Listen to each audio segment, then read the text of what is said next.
Good day, one and all. Welcome to the 13th lecture for Module 1 for the course IE 306 Supply Chain and Logistics Management. In this lecture, we would be discussing the concept of drivers of supply chain performance. I am Matthew Baby, Assistant Professor with the Department of Mechanical Engineering at Rajagiri School of Engineering and Technology.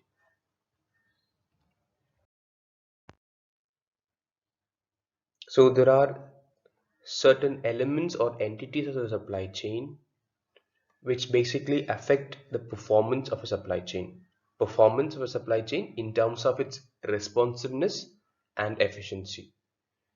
So these factors or these entities are termed as drivers of supply chain. So they basically parts of a supply chain. Decisions regarding these parts when taken, they are likely or most likely to influence the supply chain performance in one way or another. Okay, so we classify these or we call these entities or factors by the name drivers of supply chain performance.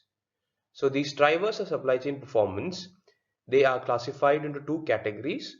The first one is a set of logistical drivers, and the second one is a set of cross-functional drivers. So the logistical drivers of supply chain performance, they include facilities, inventory and transportation, and the cross-functional drivers are information, sourcing and pricing. So the structure of these drivers, okay, or the structure of these elements, they in turn affect not only the responsiveness and efficiency, but also affect the financial measures of supply chain performance. And the goal of a supply chain is to basically structure these drivers, which are the facilities, the inventory, transportation, information, sourcing, and pricing, in such a manner so as to achieve the desired level of supply chain responsiveness at the lowest possible cost. So, whatever responsiveness is required based upon the customer requirements, they have to be met at the lowest possible cost. So that is the basic objective of any supply chain, to structure the drivers which include the facilities, inventory, transportation, information, sourcing and pricing to achieve the desired level of supply chain responsiveness at the lowest possible cost. So we will look into each of these supply chain performance drivers one by one and see what kind of decisions regarding these elements or these drivers will likely influence the supply chain performance. So the first driver of supply chain performance is facilities. Now this falls under the category of driver called logistical driver. So the actual physical location in the supply chain network where the products are fabricated, assembled or stored, that is what we term as a facility. Okay, so it can be a production facility where things are fabricated or assembled, or it can be a storage facility where things are stored. So that is why facilities are classified into two types: production sites and storage sites. Production sites are the physical locations in the supply chain networks where products are fabricated or assembled, and storage sites are where these items are stored. Okay, so the following decisions regarding these sites, that is production sites and storage sites, will have a significant impact on the supply chain performance. So these decisions include the role of a facility. Okay, what role does a facility play? What role does a production site play? What role does a storage site play? The location of the facility, the capacity and flexibility of the facility. These are the major decisions which are taken with regards to facilities, and decisions that are taken with regards to these aspects of the facilities are most likely or will have a significant impact on the supply chain performance. Take for example the very first decision that is made with regard to role of a facility. So if a particular site, say a production site, They can create dedicated production sites which are dedicated to a particular product, or they can create a production site or a production facility to be flexible. So the role of these of the particular production site can be different based upon how they structure it. Okay, they can structure it to be a site which can handle multiple kinds of products being very flexible, or they can have it to only manufacture a particular kind of product, that is a dedicated site. So a dedicated site will basically help you keep the cost down. Okay, the efficiency part of the supply chain performance will be aided by a dedicated facility. Okay, it's basically due to what we call as economies of scale. When you manufacture items in large quantities, then, and if you manufacture for a single production, a single product, then the production process can be optimized very well. So that will help with efficiency. But at the same time, if the demand for that particular product is affected, then it will result in that particular production facility being underutilized, because the demand for that particular product has declined. So the utilization of that particular plant that is dedicated to a particular product will also decline. That means a lot of resources will go untapped, and that will result in a lot of loss. Okay, so you only create dedicated facilities when you are sure, are absolutely sure, that these items will have demand for a long period. Okay, whereas you can create facilities which are much more flexible, production facilities which are much more flexible, but that will be basically a compromise upon efficiency. So when you tailor in, or when you design flexibility into a manufacturing or a production site, it basically trades off some part of efficiency for much more flexibility. So there the cost or the efficiency won't be high, but that particular facility is capable of handling multiple products. So even if the demand for a particular product declines, the plant capacity utilization can be made high, since the same plant is used for other products, okay, for manufacturing other products. So that is one particular decision regarding the facility, with regards to the role of the facility. Similarly, the location of the facility is very, very important, okay, in terms of how it performs. Location close to the markets, then lower will be the lead times. That means it will, from the production to the customer, it will only take a lower amount of time. Okay, and if the location is such that it is closer to, say, the suppliers, then shorter will be the transportation cost involved in delivering the raw materials and parts to the manufacturing facility. So the location plays an important role with regards to responsiveness, and also with regards to efficiency. Similarly, in terms of capacity, if you underplan the capacity, you will have to naturally subcontract or outsource a particular activity to another firm, okay, which might cost more than what you could have managed with your facility. Okay, so capacity decisions and decisions regarding flexibility of the facility are all decisions which will significantly impact the supply chain performance. So an example of a facility decision is clearly given over here. We see that Amazon, it increased its number of warehouses located close to the customers to improve responsiveness. So the impact of locational facility is very clearly stated from this particular case, where Amazon increased its warehouses which were located closer to customers to improve responsiveness in 2013. But this came at the expense of increased plant, property and equipment expenditure. So in the financial statement, the PPE expenditure will be higher because you are setting up more number of warehouses closer to the customers to improve responsiveness. So responsiveness naturally comes at the cost of increased expenditure. Okay, so in the financial statement of a firm or a company, the facility costs, they show up under the PPE head if it is owned by the company, okay, or under the selling, general and administration head if it is leased. Okay, it's basically considered to be an operating expense rather than being an PPE expense, plant, property and equipment head. So if the facility is owned by the company themselves, in the financial statement it's put under the PPE head. If it is basically leased or hired, then we place a particular expenditure under selling, general and administration head. Okay, or it's considered to be an operating expense.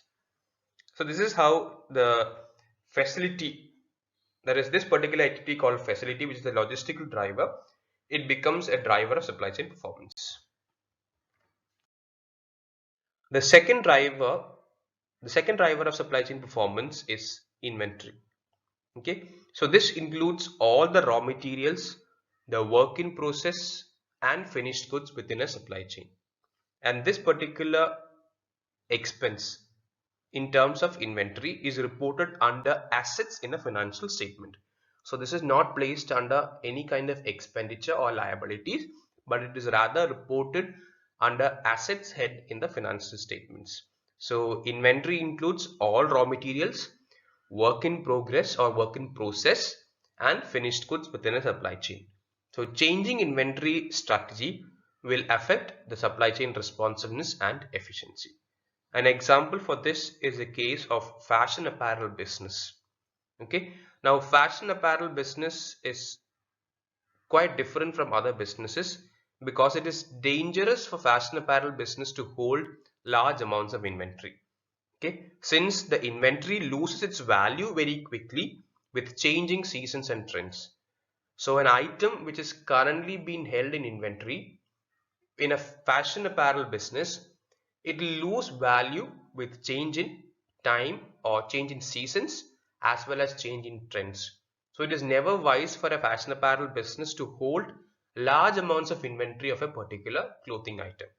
Hence, to provide quick responsiveness or to provide the required level of responsiveness for customers, instead of holding larger amounts of inventory and creating responsiveness, the better way for them would be to focus upon shortening new product development and replenishment lead times. Okay, so that means they should create or they should develop the responsiveness of the supply chain by making the manufacturing process as well as the transportation process much more faster, rather than keeping items in stock and then creating responsiveness. So as we have discussed in previous lectures, the required level of supply chain performance can be achieved by different strategies. Okay, you can make the manufacturing more responsive and then focus upon the inventory part to be much more efficient. That should be the approach that should be taken here.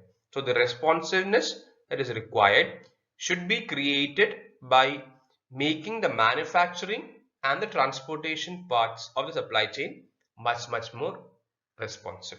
Okay, and trading off the responsiveness of inventory by maintaining low amounts of inventory. So this particular supply chain strategy of keeping low amounts of inventory is keeping low amounts of inventory and providing the responsiveness supply chain by making the manufacturing and the replenishment lead times low. This is what is suitable for a fashion apparel business, and this is not always suitable for other businesses. Okay, so you have to consider what the business is, and based upon that, in this particular case, it is very essential that the inventory strategy be one where the firm or company maintains low amounts of inventory, since the inventory itself is a high risk inventory because its value depreciates with changing seasons and changing trends, and it is not very wise for them to hold an item whose value depreciates very quickly in large quantities. Okay, so for a business like Zara, it is very essential that they give the required level of supply chain responsiveness by shortening new product and replenishment lead times rather than focusing upon holding large amounts of inventory. So this is how inventory decisions basically affect supply chain responsiveness and efficiency, and that is why again inventory is considered to be a driver of supply chain performance. The third driver of supply chain performance, which falls under the head called logistical driver, is called as transportation. So transportation involves movement of inventory from place to place. Okay, And in transportation, we can achieve different combinations of, we can use different combinations of modes and routes. So different combination of mode, by mode I mean uh, the mode of transportation. Okay, so it might be road, rail, ship, air. Okay, each of these modes having their own characteristics. So road can be cheaper. Okay, air is the fastest but the most expensive. Okay, ship and rail, they can carry items in bulk, so they are very cheap, but they are very slow as well. Okay, a road can offer a middle ground where we have uh, moderately fast transportation at moderate cost. So the modes itself has certain characteristics, and along with that, the route selection is also an important factor that affects the supply chain performance. So different combinations of modes and routes are possible, each with its own performance characteristics. So the based upon what kind of mode we select and which route we select, it will affect supply chain responsiveness and efficiency. For example, if we fix all our a particular firm chooses only a road mode of transportation, but they use different routes. By changing the routes itself, they can affect the supply chain performance and its supply chain responsiveness and its efficiency. For example, a particular firm, okay, uses road mode of transportation, okay, for all its products, but for emergency shipments, the road use is different. They ship directly to the customers. They do not wait for uh, product aggregation. Okay, for all products in a similar route to come together and then ship it. So the routes might be different, and by using different routes for different responsiveness requirements, they can tailor the supply chain to be responsive by using a single mode of transportation. So the mode of transportation used along with the route, the distance regarding the route and the mode of transportation will basically affect the supply chain responsiveness and efficiency. That's why again it is put under or placed as a driver of supply chain performance. An example is the use of very fast modes of road transportation like FedEx. Okay, they generally ship directly to the customer. Okay, they do not reroute the products to multiple intermediate points so as to keep efficiency, to keep costs down and be more efficient, but rather they help you to ship, okay, at the to the customer directly at the lowest possible time. So they better responsiveness but with less efficiency, so it generally costs higher. So in the financial statement, the transportation cost, if the transportation cost is considered to be an outbound transportation cost, that is basically shipping the product from the manufacturer to the customer, outbound transportation costs are placed under the selling general and administrative expense head, okay, which is considered to be an operating expense. And all inbound transportation costs, by inbound transportation costs I mean costs of raw materials and parts which are shipped, okay, to a particular firm, they are placed under costs of goods sold. So based upon what is the kind of transportation, whether it's outbound or inbound, they are placed under different heads in the financial statement of a firm. So this is the third driver of supply chain performance. So we have already discussed three drivers of supply chain performance. They are all logistical drivers. So we have talked about facilities, we have talked about inventory, and we have talked about transportation. Now we'll have a look at the remaining three logistical drivers, which are cross-functional drivers. They are termed as cross-functional drivers because these drivers, they interact with one another and affect other drivers. Okay, that is why they are referred to as cross-functional drivers. We have three cross-functional drivers. We have sourcing, we have pricing, and then we have one more. Okay, so the fourth driver of supply chain performance is information. So information, it basically concerns data and analysis of facilities, inventory, transportation, cost, price, and customer throughout the entire supply chain. So all the data regarding facilities, inventory, transportation, cost and price, and customers and their corresponding analysis is basically what is termed as the information driver. So this is the biggest driver of supply chain performance. because it is based upon the data of these entities like facilities, inventory, and their analysis that basically help us to make better decisions regarding the other drivers. Okay, so the drivers like facility, inventory, transportation, the price. Okay, so the data and their analysis will give a better insight to a particular company's management to take better decisions.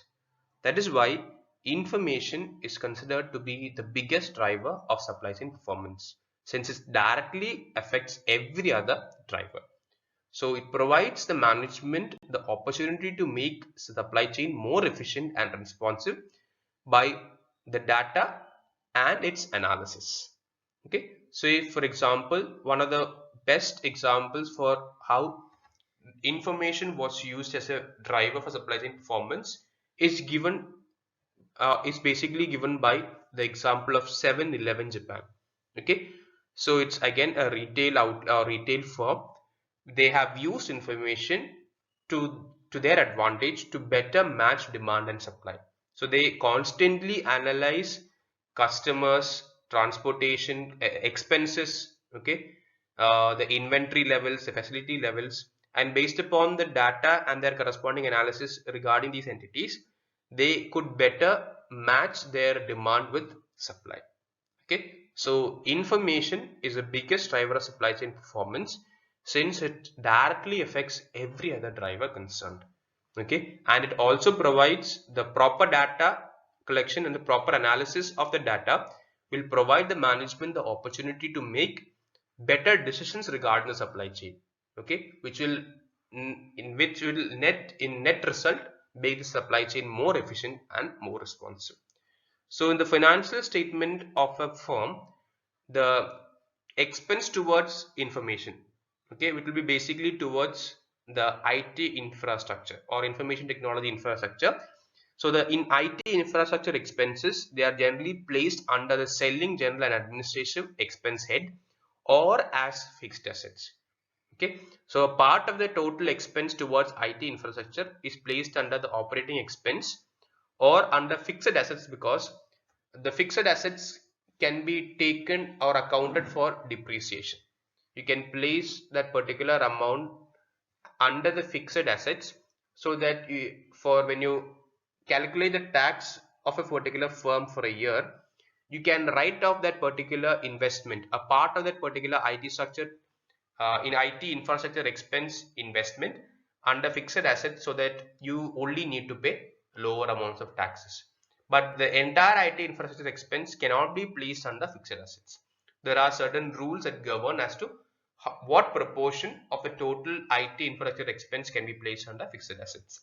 So partly you can place it under the operating expenses, which are the general administration and selling expense head, and partly under the fixed assets. This is a kind of structure that Amazon used, okay, in placing their IT infrastructure expenses. The next driver of supply chain performance is sourcing. Now, sourcing is basically a choice of who will perform a supply chain activity, such as production, storage, transportation, management of information. Okay, it will decide who is responsible for what. Okay, are the firm directly going to be involved in production and storage and transportation, or are we going to outsource a particular activity? Okay, so sourcing will basically determine what functions are performed by a company and what functions will be outsourced.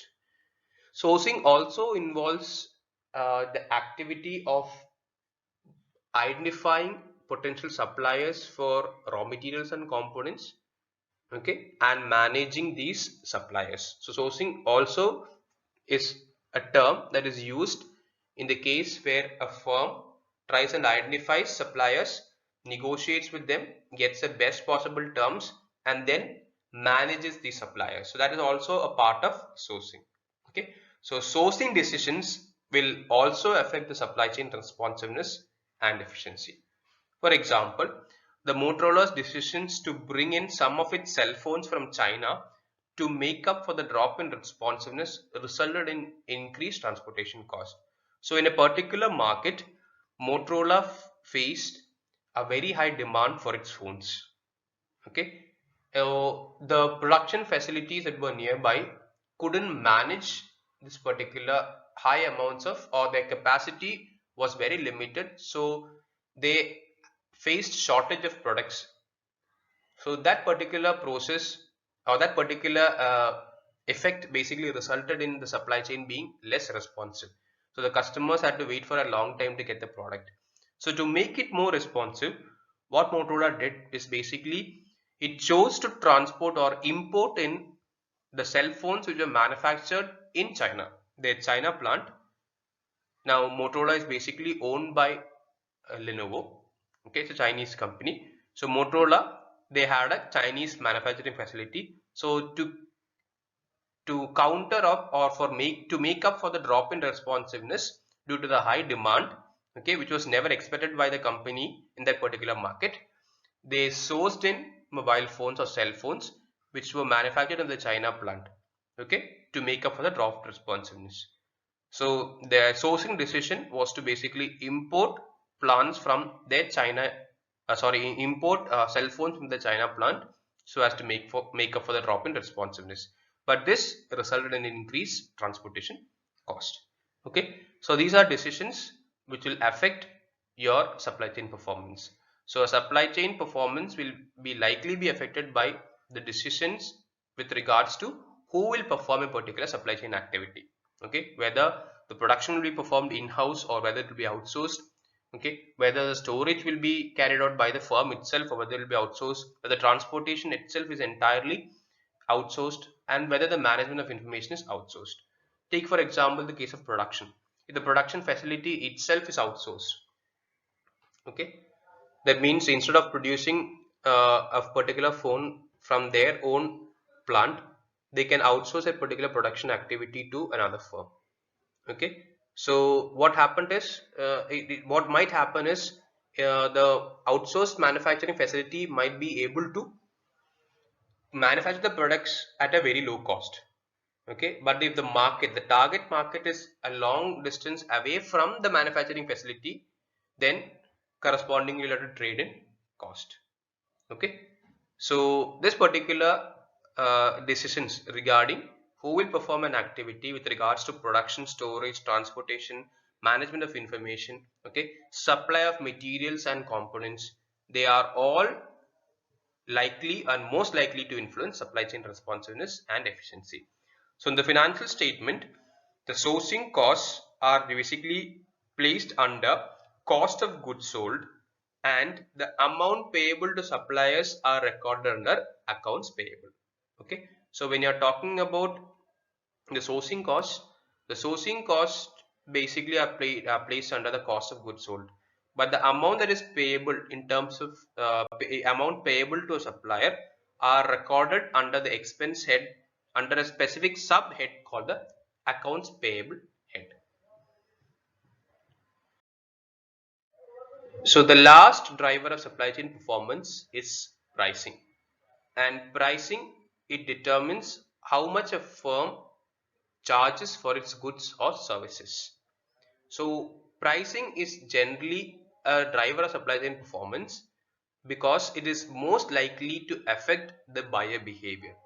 Okay, and when the buyer behavior is basically affected, it will in turn affect the demand for the product, and when the demand is affected, it will finally result in it will finally affect the supply chain performance. So the any change in the amount that a firm charges for its goods and services in terms of price, it will affect the demand for the product, okay, and thereby affecting the supply chain performance. So what generally firms do is a practice called differential pricing, okay, which can be used to give value to customers based upon their requirement. So in differential pricing, customers who want responsiveness or who value responsiveness can be offered the item at a higher price, whereas customers who are willing to wait okay, and want the item at the lowest possible price, okay, or they value efficiency in other words, those kinds of customers might be given items, okay, which are priced lower, the same item which is priced lower, but they will have to wait for a longer amount of time. So this particular policy of pricing the products, okay, the same product at two different levels based upon customer requirements. Customers who value responsiveness, they will have to pay more for the same product, but customers who are willing to wait and value efficiency, they will have to pay only less. So this pricing system is called as differential pricing, and they can be used to give more value to customers as per their requirement. So any change in pricing not only affects the revenue directly, not only affects the demand at the sales of the product, but also affects the cost based upon the impact of this particular change on other drivers. For example, when the demand for a particular product comes down, naturally the production also has to be slowed down, okay, or if the production, say for example, is the production rate remains same, when you increase the price, the demand generally comes down, and this reduced demand, okay, is likely to affect how much amounts of inventory, finished goods inventory is stored. So the demand comes down, the production rate remains same. Okay, I'm taking an example. The production rate remains same, but due to increased prices, the demand comes down. So what happens is more and more number of finished goods or manufactured goods, they get stocked, and thus the inventory cost will go up. That is why it is very essential that you control the driver called pricing, because any change in pricing not only affects the revenue generated by selling the product, but it also affects the cost, okay, on other drivers based upon the impact of this particular change. So an example is clearly given here. Increased price will result in reduced demand for the products, which will result in inventories being held up for longer, leading to increased inventory costs. So this particular driver, that is pricing, also has an impact on other drivers. That is why it is termed as a cross-functional driver. So we can see that pricing will not only affect the responsiveness and efficiency, it is also likely to affect the cost, okay, and will impact other drivers. Similarly, information will also affect other performance of other drivers. Same is the case of sourcing. Okay, so that's why these three drivers, sourcing, pricing and information, they are termed as cross-functional drivers. Okay, so these are the 6 different drivers of supply chain performance. Again, when I want to reiterate, by driver I mean an entity, okay, whose performance is likely to affect the performance of an entire supply chain, okay, in terms of its supply chain responsiveness and supply chain efficiency.